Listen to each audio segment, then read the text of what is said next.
నమస్కారం TV8 news కి స్వాగతం. హెడ్లైన్ చూద్దాం.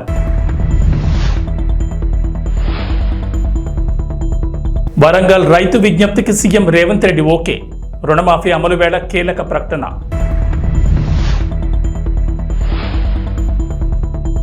రుణమాఫీ పేరుతో రేవంత్ రెడ్డి మోసం. కేటీఆర్ సంచలన కామెంట్స్.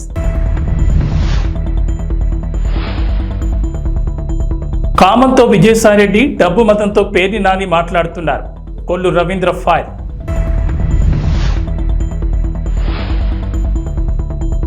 తెలంగాణ, ఏపీలో భారీ వర్షాలు.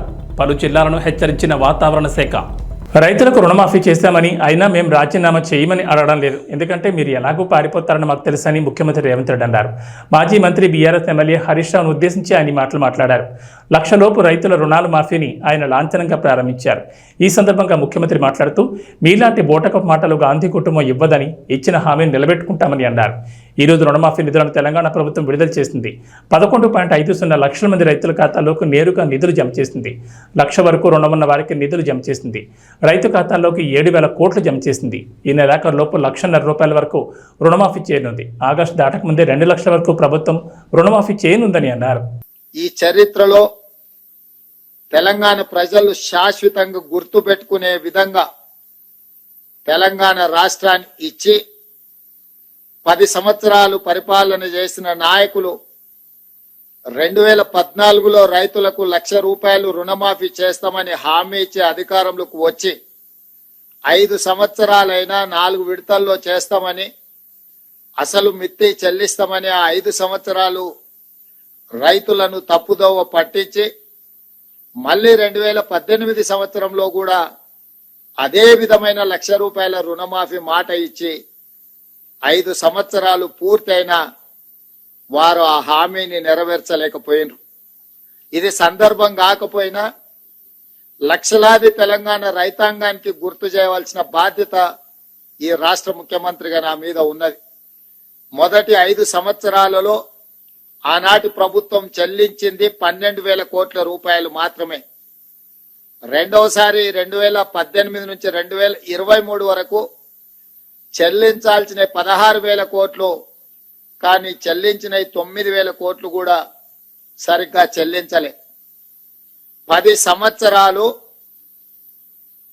2 సార్లు ముఖ్యమంత్రిగా బాధ్యత నిర్వహించిన ఆనాటి పెద్దలు 21,000 కోట్ల రూపాయలు కూడా పూర్తి స్థాయిలో రైతులకు చెల్లించలేదు.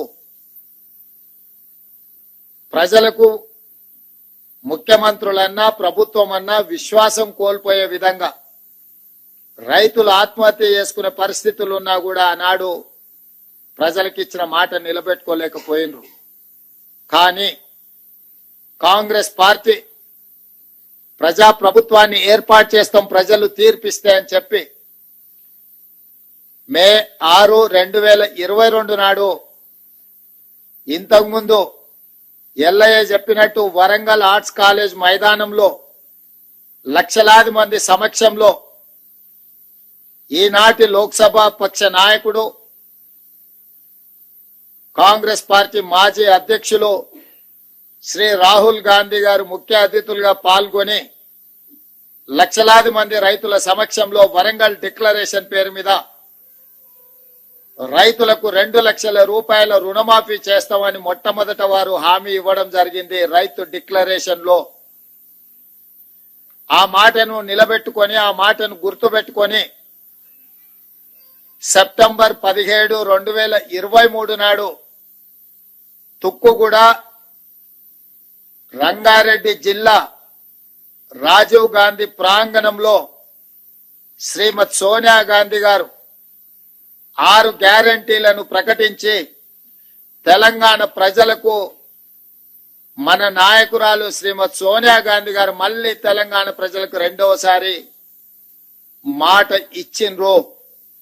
వారు స్పష్టంగా చెప్పిండ్రు, తెలంగాణ ఏ విధంగా అయితే మాట ఇచ్చి తెలంగాణ రాష్ట్రం ఇచ్చినమో అదే విధంగా సెప్టెంబర్ 17, 2023 నాడు రాజీవ్ గాంధీ ప్రాంగణం తుక్కుగూడ రంగారెడ్డి జిల్లా నడిగడ్డన నిలబడి 4 కోట్ల తెలంగాణ ప్రజలకు, లక్షలాది మంది తెలంగాణ రైతులకు నేను మాట ఇస్తున్నా, తెలంగాణలో రైతుల పంట రుణాల మాఫీ ప్రక్రియను రేవంత్ రెడ్డి ప్రభుత్వం ప్రారంభించింది. 3 దఫాలుగా చేయనున్న ఈ రుణమాఫీని ఆగస్టు 15 లోపు ప్రభుత్వం పూర్తి చేసేందుకు ప్రణాళికలు రచించింది. ఇందులో భాగంగా ₹1,00,000 మేర రుణాలు ఉన్న రైతుల అకౌంట్లతో డబ్బులు జమ చేసింది. ఈ క్రమంలో రైతులంతా ఆనందం వ్యక్తం చేస్తుండగా బీఆర్ఎస్ వర్కింగ్ ప్రెసిడెంట్ కేటీఆర్ మాత్రం కీలక వ్యాఖ్యలు చేశారు. రుణమాఫీ పేరుతో మరోసారి రైతులను రేవంత్ రెడ్డి సర్కార్ మోసం చేస్తోందని కేటీఆర్ ఆరోపించారు. ఈ మేరకు ట్విట్టర్ వేదికగా ఆసక్తికర పోస్ట్ పెట్టారు. రైతు రుణమాఫీ అని రేవంత్ రెడ్డి సర్కార్ అన్నదాతలను మోసం చేస్తోందని కేటీఆర్ తెలిపారు. రైతు బంధు కింద జూన్ నెలలో ఇవ్వాల్సిన నిధుల్లో నుంచి 7,000 కోట్లను రుణమాఫీకి మళ్లించారని ఆరోపించారు. హక్కుగా రావాల్సిన రైతు బంధు డబ్బు నుంచి కొంత మొత్తం విధిల్చి రుణమాఫీ చేస్తున్నామంటూ ఫోతులు కొడుతున్నారంటూ కేటీఆర్ పేర్కొన్నారు. 40 లక్షలకు పైగా రైతులు ₹1,00,000 వరకు రుణాలు తీసుకుంటే కేవలం 11 లక్షల మందిని ఎలా ఎంపిక చేస్తారంటూ కేటీఆర్ నిలదీశారు. వైసీపీ రాజ్యసభ సభ్యుడు విజయసాయిరెడ్డిపై ఏపీ గనులు ఎక్సైజ్ శాఖ మంత్రి కొల్లు రవీంద్ర తీవ్ర వ్యాఖ్యలు చేశారు. విజయసాయికి పిచ్చి పట్టిందని ఆయన అన్నారు. ప్రెస్ మీట్కు వచ్చిన విలేకరులను ఒరే ఎర్రా అని అనడం సిగ్గుపడాల్సిన విషయం అని చెప్పారు. ఆయనపై వచ్చిన విమర్శలకు సమాధానాలు ఇవ్వకుండా మీడియా ప్రతినిధులను కించపరుస్తూ మాట్లాడడం ఏమిటని ప్రశ్నించారు. విజయసాయిరెడ్డి తప్పులు చేశారని, ఆ తప్పులను కప్పిపుచ్చుకునేందుకు బెదిరింపు ధోరణితో మాట్లాడుతున్నాడని కొల్లు రవీంద్ర మండిపడ్డారు. మీడియా సంస్థల యాజమాన్యాలు, విలేకరులపై ఆయన చేసిన విమర్శలకు భవిష్యత్తులో మూల్యం చెల్లించుకుంటారని చెప్పారు. కామంతో విజయసాయిరెడ్డి డబ్బు మతంతో పేరుని నాని కళ్ళు మూసుకుపోయి మాట్లాడుతున్నారని విమర్శించారు. విచారణ జరిపి త్వరలోనే అన్ని లెక్కలు తేలుస్తామని చెప్పారు. మొన్న విజయసాయిరెడ్డి గారు ఆయన పైన వచ్చినటువంటి ఆరోపణలపైన సమాధానం చెప్పలేక మీడియా పైన అక్కడికి విచ్చేసినటువంటి విలేకరుల పైన అరే ఒరే అని మాట్లాడటం అనేది సభ్య సమాజం సిగ్గుపడే విధంగా ఉంది. నిజంగా ఒక బాధ్యత కలిగినటువంటి ఒక పార్లమెంట్ రాజ్యసభ సభ్యుడు ఈ రకంగా ఇంత దుర్మార్గంగా ఆయన పైన స్వయంగా ఏదైతే ఆరోపణలు వచ్చినాయో, ఆరోపణలు చేసింది ఎవరు? మీడియా కాదు కదా. సాక్షాత్తు ఈయన ఎవరైతే చెప్తా ఉన్నారో శాంతి అని, ఆయన భర్తే మదన్ మోహన్ కంప్లైంట్ చేశాడు. అక్కడ ఉన్నటువంటి ఎండోమెంట్ కమిషనర్ ఆవిడ్ని సస్పెండ్ చేశారు. దాని మీద విశాఖపట్నం దాకా పరిగెత్తుకెళ్ళి విశాఖపట్నంలో ప్రెస్ పెట్టి, అంటే అక్కడ భయపెట్టాలని, అంటే గతంలో ఆయన వాళ్ళందరినీ ఉపయోగించుకున్నాను అనే రకంగా వాళ్ళ మీద బెదిరిస్తూ ఉన్నాడు. ఇది చాలా సిగ్గుచేటు. ఆయన మాట్లాడినటువంటి మాటలు ఏంటి? మధ్యంతర ఎన్నికలు వస్తాయి, ప్రభుత్వం పడిపోద్దా? ఏం మాట్లాడుతున్నావు విజయసాయిరెడ్డి గారు? చేయాల్సినటువంటి పాపాలన్నీ చేసావు, చివరికి ఒక కుటుంబాన్ని రోడ్డున పడేసావు. దానికోసం ఇవాళ నువ్వు మీడియా వాళ్ళ మీద, మీడియా ప్రతినిధుల పైన, నిష్పక్షపాతంగా వార్తలు అందిస్తున్నటువంటి సంస్థల పైన, సంస్థ యాజమాన్యం పైన నువ్వు మాట్లాడినటువంటి మాటలు చాలా సిగ్గుచేటు. ఖచ్చితంగా దీనికి మూల్యం చెల్లించుకుంటారు, దాంట్లో ఎటువంటి అనుమానం లేదు. ఒక్కొక్కరికి పిచ్చి పట్టి మాట్లాడుతూ ఉన్నారు. మొత్తం ఉన్నాయి, చిట్టాలన్నీ ఉన్నాయి, ఎవరిని వదిలే సమస్య లేదు. నెల రోజుల్లో ఈ రాష్ట్ర ప్రజలు కోరుకున్న పరిపాలన అందించాలని అహర్నిశలో కష్టపడుతున్నటువంటి ముఖ్యమంత్రి చంద్రబాబు నాయుడు గారు. చంద్రబాబు నాయుడు గారికి సపోర్ట్గా పవన్ కళ్యాణ్ గారు, ఇవాళ యావత్ యంత్రాంగం ఇవాళ రాష్ట్రాన్ని ఏ రకంగా ముందుకు తీసుకెళ్లాలని నెల రోజుల్లో పెన్షన్, ఇవాళ అతి కీలకమైనటువంటి పెన్షన్, ఎన్ని కష్టాలు ఇబ్బందులు ఉన్నా పేద ప్రజలకు ఇచ్చినటువంటి హామీల్లో మొట్టమొదటిగా 1వ తారీఖునే ఇంటికి తీసుకెళ్లి పెన్షన్ ఇచ్చినటువంటి ప్రభుత్వం తెలుగుదేశం, జనసేన, భారతీయ జనతా పార్టీ కూటమి. ఇవన్నీ చూసి మీరు తట్టుకోలేకపోతా ఉన్నారు. ఇవాళ దాదాపు 65 లక్షల పెన్షన్లు ఇంటికి తీసుకెళ్లి పెంచిన పెన్షన్ ₹4,000, ఏప్రిల్, మే, జూన్ కూడా కలిపి, అంటే ₹7,000. ఆ గ్యాప్ ఏదైందో అది కూడా కలిపి ₹7,000 ఇంటికి తీసుకెళ్లి ప్రతి ఒక్క లబ్ధిదారులకి, అవ్వాతాతలకి, ఆడబిడ్డలకి అందించినటువంటి ఘనత ఇవాళ ఈ కూటమి ప్రభుత్వాన్ని. అదే కాదు, ఉచితంగా ఇసుక ఇవాళ ఎవరు కావాలన్నా రీచ్కి వెళ్ళి, రీచ్లు అయితే ఇప్పుడు ఈ 3 నెలలు మనకి మాన్సూన్ సీజన్ ఉంటుంది కాబట్టి రీచ్ల నుంచి తీసుకుంటానికి ఎన్జిటి వాళ్ళ అనుమతులు ఉండవు కాబట్టి స్టాక్ పాయింట్స్ ఎక్కడైతే ఆల్రెడీ నిల్వ ఉన్నటువంటి ఇసుక ఏదైతే స్టాక్ పాయింట్స్ ఉన్నాయో అక్కడికి వెళ్ళి మీరు లారీ పెట్టుకుని ఉచితంగా మీరు తీసుకెళ్ళచ్చు. ఏదైతే అక్కడ తీసినటువంటి ఖర్చులు, మరి రంజులోంచి తెచ్చినటువంటి ఖర్చులు, లారీ లోడింగ్ ఖర్చులు తీసుకుని మీరు పట్టుకెళ్ళచ్చు. ఇవాళ ఉచితంగా ఇస్తుంది ప్రభుత్వం, తెలుగుదేశం ప్రభుత్వం. 3 నెలల తర్వాత రీచ్లన్నీ ఓపెన్ అవుతాయి. అక్టోబర్ నుంచి రాష్ట్రంలో ఉన్నటువంటి అనుమతులతో కూడుకున్నటువంటి రీచ్లన్నీ ఓపెన్ చేస్తారు. అప్పుడు అంతా కూడా ఫ్రీగా ఎక్కడికైతే అక్కడ మనం తీసుకెళ్లేదానికి అవకాశం ఉంటుంది. ఇవాళ ఫ్రీగా ఇసుక ఇచ్చినటువంటి ఘనత తెలుగుదేశం. లాస్ట్ 5 సంవత్సరాలు దోచుకున్నారు ఇసుకలో, 1000 కోట్లు, 7,000 కోట్ల పైన ఈ ఇసుకలో దోచుకున్నారు. ఇది లెక్కల ప్రకారం, అధికార లెక్కల ప్రకారం. ఇంకా అనధికారికంగా పెద్ద ఎత్తున ఉంది. ఇల్లీగల్ మైనింగ్ జరిగింది, ఇల్లీగల్ దోపిడీ జరిగింది. అది త్వరలోనే అవన్నీ కూడా బయటపడతాం. ఎవరు దీన్ని అనుకున్నారో వాళ్ళందరూ కూడా బయటకు వస్తారు ఖచ్చితంగా. ఇవాళ విజయసాయి రెడ్డి గారు ఇక్కడ బందర్లో ఒక పేరు నాని గారు ఉన్నాడు. ఇక ఆయన అయితే ఎక్కడి నుంచో దిగొచ్చినట్టుగా మాట్లాడుతూ ఉన్నారు. నెల రోజుల్లో ఏమీ చేయలేదట. నీ కళ్ళు పోయినాయా, లేకపోతే ఆయన కామంతో ఆయన కళ్ళు మూసిపోయినాయి విజయసాయి రెడ్డి గారు? నీకు దేంతో మూసిపోయిందో చూసుకో ఒకసారి. డబ్బు మతంతో మూసిపోయిందేమో, మొత్తం లాగుతాం బయటికి. నీ ఆస్తులు మొత్తం వివరాలన్నీ మా దగ్గర ఉన్నాయి, కట్టలు ఉన్నాయి. రేపు ఖచ్చితంగా వీటన్నిటి మీద ఎంక్వైరీలు జరుగుతాయి. నీ ఎక్కడ దాచినా మొత్తం కూడా బయటికి తెస్తారు. కళ్ళు మూసుకుపోయి మాట్లాడుతున్నావు, ఒళ్ళు దగ్గర పెట్టుకుని మాట్లాడు పేరునని గారు. ఒళ్ళు దగ్గర పెట్టుకుని మాట్లాడకపోతే తగిన బుద్ధి చెప్పారు ప్రజలు. ఇంకా సిగ్గురాల, సిగ్గు శరం లేకుండా బయలుదేరుతున్నారు. ఇవాళ ఇసుకిచ్చాం, ఇవాళ డిఎస్సి కండక్ట్ చేయబోతున్నాం, పెన్షన్స్ ఇచ్చాం. మీరు అక్రమంగా దోచుకోవాలన్నటువంటి ఇళ్ళు పట్టాలన్నీ కూడా దోచుకోవాలని మీరు ప్రయత్నం చేశారే, భూ హక్కు చట్టం, ఇవాళ దాన్ని రద్దు చేస్తున్నాం. ఈ భూ హక్కు చట్టం ద్వారా మన ఆస్తులు మన దగ్గర ఉండవంట, మన ఇంటి డాక్యుమెంట్స్ జెరాక్స్ కాపీ మన దగ్గర ఉంటుందంట, ఒరిజినల్స్ అన్ని వాళ్ళ దగ్గర ఉంటాయంట. అవి తీసుకెళ్ళి వాళ్ళ అప్పులు తాకట్టు పెట్టేసే అవకాశం కూడా ఉంది. ముఖ్యమంత్రి ఆల్రెడీ పెట్టేశారు చాలా. అసలు మన భూముల మీద ఏదన్నా లీగల్గా ఫైట్ చేయాలన్నా మన చేతుల్లో ఉండదు. దాన్ని అధికారిని ప్రైవేట్ వాళ్ళు పెట్టుకుంటారంట. గతంలో ఏదైనా ప్రాబ్లం వస్తే మనం ఎంఆర్ఓ చెప్తాం, కలెక్టర్ గారు చెప్తాం, అక్కడ కూడా పరిష్కారం కాకపోతే కింద కోర్టుకు వెళ్ళి పోరాటం చేస్తాం. ఇంకా ఇవేం లేవు. ఎవరినో ఒక సొంత ప్రైవేట్ మనిషిని పెట్టుకుంటారు, అడ్డగా దోచేస్తారు. ఎవరైనా వెళ్ళి లబోదీపం అంటే సెటిల్ చేస్తారు, సెటిల్ చేయకపోతే కోర్టుకు వెళ్ళడానికి కూడా దిక్కుండదు. ఆంధ్రప్రదేశ్లో అన్నా క్యాంటీన్లను ఆగస్టు 15 నుంచి ప్రారంభిస్తున్నట్లు మంత్రి పొంగూరు నారాయణ తెలిపారు. 2014-19 మధ్య టీడీపీ ప్రభుత్వం హయాంలో మొత్తం రాష్ట్రంలో 203 అన్నా క్యాంటీన్లను ప్రారంభించామని గుర్తు చేశారు. అప్పట్లో 183 అందుబాటులోకి వచ్చాయని, మిగిలిన 20లో 18 క్యాంటీన్ల భవనాలు పూర్తయ్యని తెలిపారు. మరో 2 భవనాల నిర్మాణం ప్రాథమిక దశలో ఉందని, 2019 ఎన్నికల్లో వైఎస్ఆర్సీపీ ప్రభుత్వం అధికారంలోకి రావడంతో క్యాంటీన్లు మూతపడ్డాయన్నారు. టీడీపీ హయాంలో నిర్మించిన భవనాలను వార్డు సచివాలయాలు, గోదాములుగా మార్చేశారని గుర్తు చేశారు. అన్న క్యాంటీన్లలోని ఫర్నిచర్ను మూలన పడేశారని, అన్నిటికీ మరమ్మతులు పూర్తి చేసి ఆగస్టు 10 నాటికి సిద్ధం చేయాలని అధికారులకు సూచించామన్నారు నారాయణ. అంతేకాదు, రాష్ట్రంలో పేదలకు 5 రూపాయలకే భోజనం అందిస్తారని, అన్ని చోట్ల క్యాంటీన్లు ఒకే భోజన మెనూతో ఉండేలా చర్యలు తీసుకుంటున్నామని తెలిపారు. అన్న క్యాంటీన్లకు గతంలో అక్షయ్ పాత్ర సంస్థ నాణ్యమైన ఆహారాన్ని సరఫరా చేసిందని గుర్తు చేశారు. ఈసారి కూడా అదేవిధంగా అవే ధరలకు ఆహారాన్ని అందించేందుకు టెండర్లు పిలిచామని, ఈ నెల 22న టెండర్లు ఓపెన్ చేస్తామన్నారు మంత్రి. తిరుమలలో ఫేమస్ హోటల్ లైసెన్స్ రద్దు చేశారు. తిరుమలలోని 9 పెద్ద హోటల్లో ఒకటైన కౌస్తుభం విశ్రాంతి భవనం సమీపంలోని బాలాజీ భవన్ హోటల్ లైసెన్స్ను టీటీడీ రద్దు చేసింది.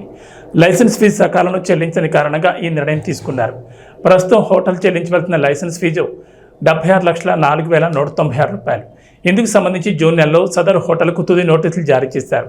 పలుమార్లు నోటీసులు జారీ చేసిన లైసెన్స్ ఫీజు చెల్లించినందుకు హోటల్ లైసెన్స్ను రద్దు చేసి టీటీడీ రెవెన్యూ, హెల్త్, విజిలెన్స్ అధికారులతో కూడిన టాస్క్ ఫోర్స్ బృందం గురువారం హోటల్ను స్వాధీనం చేసుకున్నారు. మరోవైపు తిరుమలకు వచ్చే యాత్రికుల ఆరోగ్య భద్రతకు టీటీడీ పెద్దపీట వేస్తోందని ఈవో శ్యామలరావు అన్నారు. తిరుమలలోని కౌస్తుభం విశ్రాంతి భవనం సమీపంలో ఉన్న బాలాజీ భవన్ హోటల్ను ఫుడ్ సేఫ్టీ విభాగం అధికారులు బృందంతో కలిసి గురువారం ఆకస్మికంగా తనిఖీ చేశారు. ఎఫ్ఎస్డి డైరెక్టర్ పూర్ణచంద్రరావుతో కలిసి హోటల్లో తయారు చేస్తున్న ఆహార పదార్థాలు, ముడి సరుకుల నిల్వ, శుభ్రపరచడం తదితర పద్ధతులను పరిశీలించారు. బంగాళదుంపలు, కాలీఫ్లవర్ మరియు కొన్ని కిరాణా సామగ్రితో సహా చాలా కూరగాయలు కుళ్ళిపోయినట్లు గుర్తించారు. పరిశుభ్రత, పారిశుద్ధ్య చర్యలు కూడా నాసిరకంగా ఉన్నాయన్నారు. పెద్ద పెద్ద రెస్టారెంట్స్ కి మేము పర్మిషన్ ఇస్తాము. వీళ్ళు ఏంటంటే పిల్గ్రిమ్స్ కి క్వాలిటీ ఫుడ్ ప్రొవైడ్ చేయాలనే ఉద్దేశంతో ఇవన్నీ కూడా ఇవ్వడం జరుగుతుంది. బట్ కొన్నిటి మీద కంప్లైంట్స్ వస్తున్నాయి, క్వాలిటీ బాగుంటలేదని. ఎస్పెషలీ ఈ బాలాజీ భవన్ కౌస్తుభం, దీని మీద ఎక్కువగా కంప్లైంట్స్ వచ్చాయి. ఇక్కడ నుంచి తిని వెళ్ళిన వాళ్ళు డైరియా రావడం ఇలాంటివన్నీ వస్తున్నాయని చాలా మెయిల్స్ కానీ కంప్లైంట్స్ కానీ వస్తున్నాయి. కంప్లైంట్స్ రావడంతో దాని మీద చర్యలు తీసుకోవాలనే ఉద్దేశంతో స్టేట్ ఫుడ్ సేఫ్టీ డైరెక్టర్ గారు పూర్ణచంద్రరావు గారితో కూడా డిస్కస్ చేయడం జరిగింది. వాళ్ళ టీం కూడా ఇవాళ ఇక్కడికి వచ్చారు. తర్వాత మా టీటీడీ టీం నుంచి జాయింట్ గా ఈ మొత్తం అంతా కూడా ఇన్స్పెక్ట్ చేయడం జరిగింది. చాలా దారుణంగా ఉంది లోపల. అన్ఫార్చునేట్లీ కిచెన్ కూడా చాలా అన్హైజీనిక్ గా ఉంది. ఫుడ్ సేఫ్టీ డైరెక్టర్ గారు చెప్పడం ప్రకారం ఇవన్నీ కూడా ప్రొహిబిటెడ్ కలర్స్ వాడటం, లేకపోతే పప్పు చూడండి ఎలా ఉందో ఇది. సో ఇలాంటి పప్పు చాలా నాసి రకం పప్పు, లేకపోతే నిల్వ అంటే చాలా పాడైపోయిన పప్పు. అలాగే ఫ్రిడ్జ్ లో కూడా ఈ నిన్న చేసినవి, నిన్న వండినవి ఫ్రిడ్జ్ లో పెట్టడం. ఆ తర్వాత ఈ ఎంఎస్డి అనేది ఇది ఈఓ గారికి చాలా కంప్లైంట్స్ వచ్చినాయి అని చెప్పి చాలా మెయిల్స్ వచ్చినాయి. దాని రూపేణ ఈ తిరుమల హిల్స్ కూడా మా డిపార్ట్మెంట్ నుంచే సేవ చేయడానికి, నోటిఫై చేయడానికి అవకాశం ఇచ్చారు ఈఓ గారు. ఈ రోజు నుంచి ఇంప్లిమెంట్ చేయడం మొదలు పెడతాం. వరంగల్ డిక్లరేషన్ లో కాంగ్రెస్ పార్టీ ఇచ్చిన హామీని రేవంత్ రెడ్డి ప్రభుత్వం నిలబెట్టుకుంది. పార్లమెంట్ ఎన్నికల ప్రచారంలో ఇచ్చిన మాటను నిలబెట్టుకుంటూ గడువుకు ముందే సచివాలయం వేదికగా రైతు రుణమాఫీ పథకాన్ని సీఎం రేవంత్ రెడ్డి ప్రారంభించారు. రైతులతో కాసేపు మాట్లాడిన తర్వాత డిప్యూటీ సీఎం బట్టి విక్రమార్క, వ్యవసాయ శాఖ మంత్రి తుమ్మల నాగేశ్వరరావుతో కలిసి బటన్ నొక్కి రైతుల ఖాతాల్లో డబ్బు జమ చేశారు. కాగా తొలి విడతగా 1,00,000 లోపు రైతు రుణాల మాఫీని ప్రారంభించారు. దీంతో మొత్తం 11.50 లక్షల మంది రైతుల ఖాతాల్లో 6,098 కోట్ల నగదును బ్యాంకులు జమ చేశాయి. ఈ సందర్భంగా కాంగ్రెస్ మాట ఇస్తే శిలాశాసనమని మరోసారి రుజువైందని రేవంత్ రెడ్డి తెలిపారు. ఇచ్చిన మాట నిలబెట్టుకుంటూ రుణమాఫీ అమలు చేస్తున్నామన్నారు. రాష్ట్ర వ్యాప్తంగా ఉన్న రైతు వేదికల్లోని రైతులతో నిర్వహించిన వీడియో కాన్ఫరెన్స్ లో పలువురు రైతులతో ముచ్చటించారు. ఈ సందర్భంగా రైతులంతా రేవంత్ రెడ్డి ప్రభుత్వానికి ధన్యవాదాలు తెలుపుతూ హర్షం వ్యక్తం చేశారు. ఈ క్రమంలోనే వరంగల్ చెందిన ఓ రైతు చేసిన విజ్ఞప్తికి రేవంత్ రెడ్డి ఓకే చెప్పారు. అంబేద్కర్ కోనసీమ జిల్లా అంతర్వేదిలో 2 రోజులుగా ఎడతెరిపి లేకుండా కురుస్తున్న వర్షాలకు నదులు, కాలువలు పొంగి పొర్లుతున్నాయి. దీంతో లోతట్టు ప్రాంతాలు ముంపును గురయ్యే అవకాశం ఉండడంతో అధికారులు చర్యలు తీసుకుంటున్నారు. కాగా ప్రముఖ పుణ్యక్షేత్రం సకినెట్పల్లి మండలం అంతర్వేదిలోని లక్ష్మీ నరసింహస్వామి దేవాలయం జలమయమైంది. వరద నీటిలో ఉన్న చేపలను స్థానికులు రోడ్డుపై వలలు వేసి పట్టుకుంటున్నారు. చేపలు రోడ్డుపైకి రావడంతో వాటిని చూసేందుకు జనం పోటెత్తారు.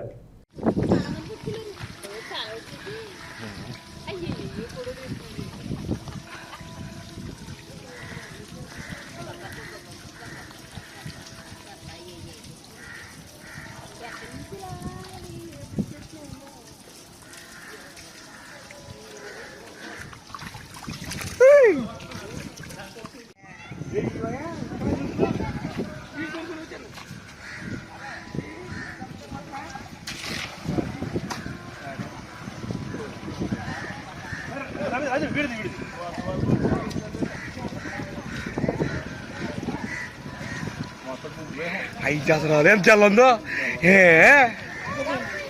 తిదారాల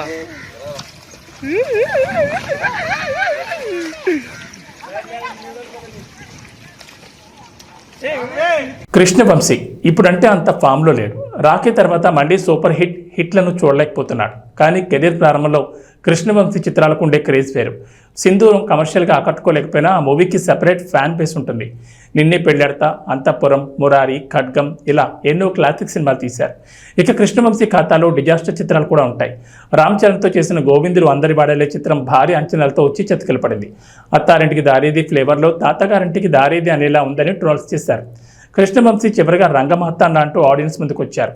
బ్రహ్మానందం, ప్రకాష్ రాజ్ నటనలకు అందరూ ఫిదా అయ్యారు. ఈ చిత్రం కమర్షియల్గా అంత వర్కౌట్ కాకపోయినా ఆడియన్స్ని మాత్రం మెప్పించింది. ఇక ఇప్పుడు కృష్ణవంశీ సోషల్ మీడియాలో మహేష్ బాబు అభిమానులతో సరదాగా చిట్ చాట్ చేస్తున్నాడు. మురారి రిలీజ్ ట్రెండ్ను హాయిగా ఆస్వాదిస్తున్నట్లుగా కనిపిస్తోంది.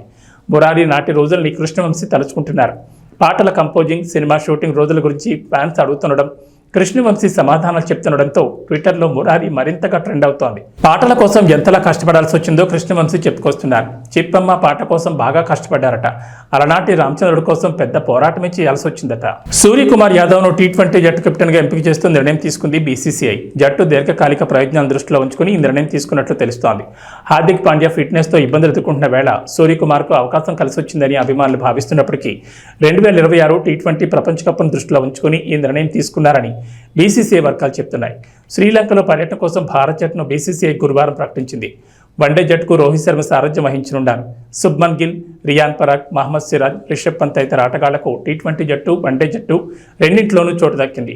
దేశవాళీ క్రికెట్కు దూరంగా ఉండి సెంట్రల్ కాంట్రాక్ట్ కోల్పోయిన శ్రేయస్ అయ్యర్ ఈ సిరీస్తో పునరాగమనం చేస్తుండడం మరో విశేషం. తెలంగాణలో వర్షాలు కొనసాగుతున్నాయి. ఉత్తర బంగాళాఖాతంలో ఏర్పడిన అల్పపీడనంతో మరో 3 రోజుల పాటు తెలంగాణలో భారీ నుంచి అతి భారీ వర్షాలు కురుస్తాయని వాతావరణ శాఖ అంచనా వేస్తోంది. ఇవాళ 4 జిల్లాల్లో, శనివారం 6 జిల్లాల్లో అతి భారీ నుంచి అత్యంత భారీ వర్షాలు కురుస్తాయని ఆ జిల్లాలకు IMD రెడ్ అలర్ట్ జారీ చేసింది. ఇవాళ భద్రాద్రి కొత్తగూడెం, ఖమ్మం, ములుగు, మహబూబాబాద్ జిల్లాలో అత్యంత భారీ వర్షాలు, కరీంనగర్, పెద్దపల్లి, జయశంకర్, భూపాలపల్లి, వరంగల్, హనుమకొండ, కొమరంభీం, ఆసిఫాబాద్, మంచిర్యాల జిల్లాలో అతి భారీ వర్షాలు పడతాయంటున్నారు. అటు ఆంధ్రప్రదేశ్ను కూడా వర్షాలు వణికిస్తున్నాయి. అల్పపీడనం ప్రభావంతో 2 రోజులుగా వర్షాలు ఊపందుకున్నాయి. వాయువ్య బంగాళాఖాతంలో మరో అల్పపీడనం ఏర్పడింది. ఇప్పటికే మరో అల్పపీడనం కొనసాగుతోంది. వచ్చే 2-3 రోజుల్లో రెండో అల్పపీడనం మరింత బలపడి వాయువ్య దిశగా ఒడిశా తీరం వైపు కదిలే అవకాశం ఉందని అంచనా వేస్తున్నారు. ఈ ప్రభావంతో కోస్తా, రాయలసీమలో మరో 2 రోజుల పాటు ఓ మోస్తరు వర్షాలు కురుస్తాయని వాతావరణ శాఖ తెలిపింది. పలు జిల్లాల్లో గంటకు 30 నుంచి 40 కిలోమీటర్ల వేగంతో గాలులు వీస్తాయంటున్నారు. ఇవి బులెటిన్ విశేషాలు. నమస్కారం.